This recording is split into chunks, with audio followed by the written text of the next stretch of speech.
Les prix du gaz publiés chaque mois par la préfecture de Cayenne amorcent une légère baisse.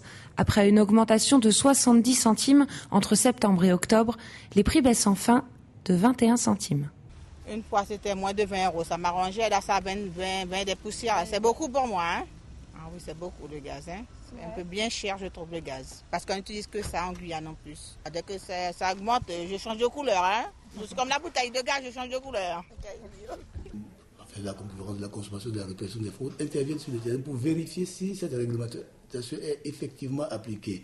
Bon, dans un premier temps, lorsque la nouvelle réglementation, chaque fois que ces prix sont disons, communiqués aux professionnels, ils alertent, ils informent leurs détaillants, lesquels prennent les mesures appropriées pour que ces prix soient affichés. Bon, il y a eu des constatations qui nous ont montré que certaines ont un certain retard à se mettre en adéquation avec la réglementation, mais tout cela relève du passé, puisque les mesures qui ont été prises ont permis non seulement de les sensibiliser, mais de leur rappeler qu'il faut la respecter. Une baisse imperceptible pour les consommateurs, d'autant plus s'ils vivent hors de la zone réglementée entre Saint-Georges de l'Oyapock et Saint-Laurent-du-Maroni. Les bouteilles de gaz de 13 kg et à Maripasoula, ça vaut dans les 40 €, plus le transport qui est de 5 €.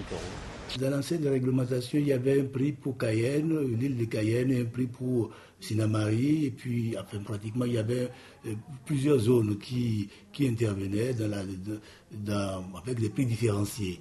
Et avec la nouvelle réglementation qui a été mise en place à partir du 1er décembre 2010, il a été décidé que de Saint-Laurent-du-Maroni jusqu'à Saint-Georges de l'Oyapock, le prix sera unifié. Bon, donc on a prévu ce qu'on appelle une taxe additionnelle pour tenir compte de ce transport. Bon, la question de savoir, en ce qui concerne les communes retirées, les communes de l'intérieur, ce qu'on peut, enfin, il faut utiliser un moyen de transport qui n'est pas habituel, c'est les pirogues.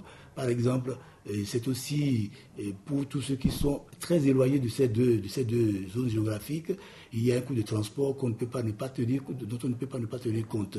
C'est la raison pour laquelle, dans l'immédiat, la mutualisation qui est prévue par cette réglementation s'étend de Saint-Georges de l'Oyapock jusqu'à Saint-Laurent-du-Maroni. Il n'est pas interdit, pourquoi pas, d'étudier la possibilité de l'étendre, mais bon, c'est quelque chose qui n'est pas du tout exclu. Les autorités cherchent d'abord à stabiliser le contrôle des prix sur la côte avant de s'attaquer à l'épineux problème du ravitaillement des visages plus reculés.